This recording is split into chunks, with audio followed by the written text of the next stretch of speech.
Good morning, students. So, in the last lecture, we have studied the structure of glucose. In that, हमने aldehyde group, alcoholic group and six-membered जो structure है glucose का वो prove किया था। आज हम लोग करने वाले हैं cyclic structure of glucose. Actually जो हमने जो स्ट्रेट चेन वाला स्ट्रक्चर बनाया था वो सारी रिएक्शन के लिए सही नहीं बैठ रहा था। फॉर एग्जांपल कि अल्डिहाइड ग्रुप प्रेजेंट है किसके अंदर, ग्लूकोज के अंदर aldehyde group CHO group, but तो भी वो जो स्पेसिफिक अल्डिहाइड की टेस्ट होती है, एक है स्कीफ टेस्ट जो हम लोग aldehyde ketone and carboxylic acid chapter है, चैप्टर नंबर 12 उसके अंदर पढ़ेंगे, वो नहीं देता है। एक और टेस्ट की जो सोडियम हाइड्रोजन सल्फाइड के साथ वो रिएक्शन नहीं करता है। अगर अल्डिहाइड ग्रुप प्रेजेंट है तो ये दोनों 110% होना चाहिए। सेकंड है कि पेंटा एसिटेट ऑफ ग्लूकोज जब हम बनाते हैं, penta acetate of glucose, so it does not react with hydroxyl amine, it does not react with hydroxyl amine. इसका मतलब ये हुआ कि अल्डिहाइड ग्रुप प्रेजेंट है, वो हमने बताया था ग्लूकोज के अंदर रिएक्शन के थ्रू, तो फिर यहाँ पे ये टेस्ट क्यों नहीं दे पा रहा है? तो इसका मतलब ये हुआ कि उसके अंदर फ्री CHO ग्रुप नहीं है, absence of free aldehyde group. क्या हुआ? ये इंडिकेट ये करेगा कि ग्लूकोज के अंदर फ्री अल्डिहाइड ग्रुप प्रेजेंट नहीं है, बराबर। So glucose is found to exist in 2 different crystalline structure. ऐसा आगे डिस्कवर हुआ कि ग्लूकोज 2 क्रिस्टलाइन स्ट्रक्चर में मिलता है, एंड एक है alpha glucose and second one is beta glucose. उसका प्रिपरेशन भी बहुत सिंपल है कि alpha glucose is obtained by the crystallisation from concentrated solution of glucose. Temperature is very important at 303 Kelvin temperature. Glucose is obtain, कौन सा? Alpha glucose, melting point है 419 kelvin, is obtain by crystallisation from concentrated solution of glucose at 303 kelvin, and beta glucose is obtain by the crystallisation of hot and saturated aqueous solution. दोनों different है, hot and saturated aqueous solution. यहाँ पे सिर्फ concentrated बोला था, यहाँ पे तो सैचुरेटेड बोल दिया। क्या होना चाहिए? Saturated, and temperature at 371 kelvin temperature. Beta glucose का मेल्टिंग पॉइंट है 423 केल्विन, 423 केल्विन। तो ये जो 2 स्ट्रक्चर प्रूव हुए, एंड ऐसा फाइंड आउट हुआ कि ग्लूकोज जो है वो 6 मेंबर्ड रिंग है, इट फॉर्म्स 6 मेंबर्ड रिंग। इसका मतलब ये नहीं है कि जो हमने स्ट्रेट चेन वाला स्ट्रक्चर प्रूव किया था वो गलत था, बट ग्लूकोज ऐसा स्ट्रिक्ट 6 मेंबर्ड रिंग फॉर्म करता है, in which hydroxyl group at C5 position. For example यहाँ पे ग्लूकोज का ये स्ट्रेट स्ट्रक्चर प्रूव किया है, कार्बन नंबर 1 2 3 4 5 एंड 6। तो ये जो 6th वाला जो ग्रुप है, 5th वाला जो हाइड्रोक्सिल ग्रुप है, वो क्या करता है? रिंग फॉर्मेशन में इन्वॉल्व होता है, एंड वो रिंग फॉर्मेशन में इन्वॉल्व होता है वो कहाँ पे रिएक्ट करता है? एक्चुअली कार्बन नंबर 1, जो कौन सा है आपका? Aldehyde group. तो अगर ये इन्वॉल्व होता है रिंग फॉर्मेशन में, 6 मेंबर्ड रिंग बनती है जिसके अंदर 1 ऑक्सीजन है, 5 कार्बन है, तो ये हमें इंडिकेट करेगा क्या? It explain the absence of aldehyde group, क्योंकि अल्डिहाइड ग्रुप था वो तो रिंग फॉर्मेशन में इन्वॉल्व हो गया। अल्डिहाइड ग्रुप क्या हुआ? रिंग फॉर्मेशन में इन्वॉल्व हुआ, किसके साथ? हाइड्रोक्सिल ग्रुप के साथ। कार्बन नंबर 5 के ऊपर जो हाइड्रोक्सिल ग्रुप है उसके साथ वो रिंग फॉर्मेशन में इन्वॉल्व हो गया है, दैट मीन्स वो अब फ्री फॉर्म में नहीं रहा है, साइक्लिक स्ट्रक्चर के फॉर्म में आ गया, and that was the reason that it does not give Schiff test और रिएक्शन विथ हाइड्रोजन सल्फाइड और reaction with hydroxyl amine. Clear? So क्या होता है वो सीखते हैं कि carbon number 1 and hydroxyl group, कौन सा? Carbon number 5। एक्चुअली क्या होता होगा कि ये जो बॉन्ड है, कौन सा? C डबल बॉन्ड O वाला, वो ब्रेक हो जाता होगा। हाइड्रोक्सिल ग्रुप है वो कहाँ पे अटैक करता होगा? कार्बन नंबर 1 के ऊपर। 1 के ऊपर अटैक किया तो ऑक्सीजन के तो बॉन्ड इंक्रीज हो जाएंगे, 3 हो जाएंगे, वो तो हो नहीं सकते। तो ये जो हाइड्रोजन है वो ये ऑक्सीजन के साथ अटैच्ड हो जाता होगा, तो OH बन गया। ऑक्सीजन जो किसका था? कार्बन नंबर 5 का, वो कार्बन नंबर 1 के साथ अटैच्ड हो गया।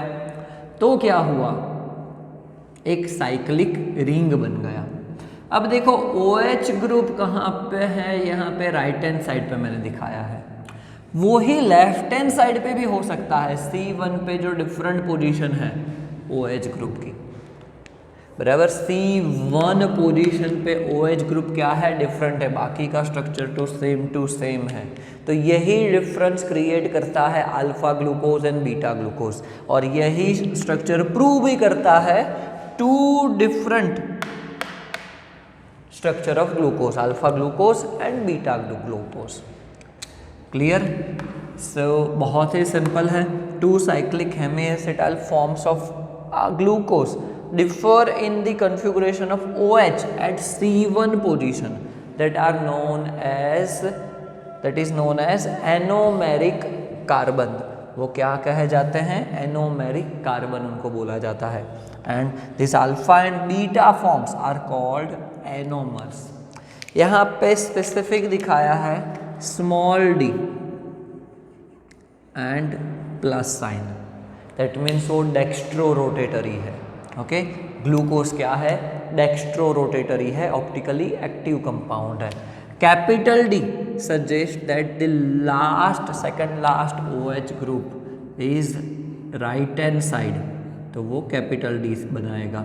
आपको ये 10th चैप्टर के अंदर मैंने ये पढ़ाया है, बराबर। So alpha D capital D वो राइट हैंड साइड OH है उसके लिए है, एंड डेक्स्ट्रो रोटेटरी है दैट उसके लिए स्मॉल d और प्लस सिंबल।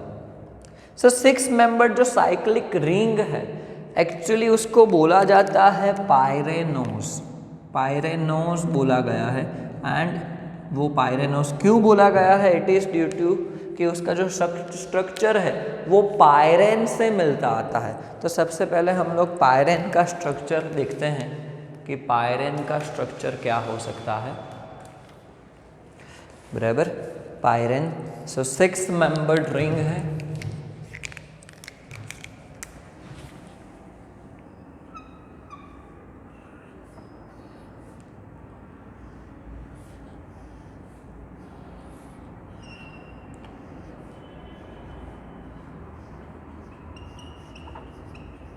ये पायरेन का स्ट्रक्चर है, तो उसके जैसा मिलता आता है, उसकी वजह से उसको पायरेनोस बोला गया है। तो साइक्लिक स्ट्रक्चर को आप कैसे दिखाओगे, ये एक इम्पॉर्टेंट है।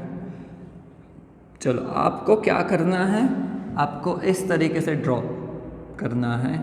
ऑक्सीजन बेंजीन ही बनाना है मतलब, पर उसके अंदर एक क्या होना चाहिए? ऑक्सीजन होना चाहिए, और उसको साइड वे में इस तरीके से ड्रॉ करो। सभी कार्बन जो है उसके एक्स्ट्रा 2 बॉन्ड दिखाओ इस तरीके से, कंप्लीट। अब कार्बन नंबर 1 कहाँ से शुरू होगा? तो ये जो है वो आपका कार्बन नंबर 1 है। कार्बन नंबर 1, 2, 3, 4, 5 एंड 6th जो होगा वो यहाँ पे होगा CH2OH। अब कैसे दिखाना है? कार्बन नंबर 1 है OH एंड H, तो बहुत ही सिंपल मेथड है, आपको देखना है कैसे करते हैं हम लोग। तो जो राइट हैंड साइड वाला जो पार्ट है यहाँ पे आपको याद रखना है राइट हैंड साइड वाला जो पार्ट वो नीचे आएगा एंड लेफ्ट हैंड साइड वाला पार्ट ऊपर आएगा। तो क्लियर हो जाएगा, राइट हैंड साइड OH है, H, फिर OH, H, फिर OH लेफ्ट हैंड साइड है तो वो ऊपर आएगा H, OH, then again OH, H and CH2OH and H, CH2OH हम लोग ऊपर दिखाएंगे। तो इसका क्या नाम हो जाएगा, अल्फा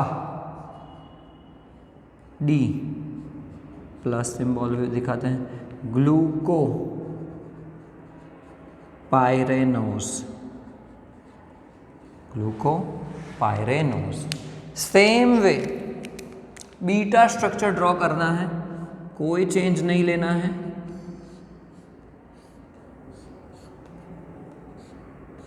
सिर्फ चेंज कहाँ पे आएगा, C1 पोजीशन पे, C1 पोजीशन पे 1 2 3 4 5 एंड CH2OH। C1 पोजीशन पे पोजीशन चेंज हो जाएगी, बाकी सब कुछ वैसे का वैसा ही रहेगा।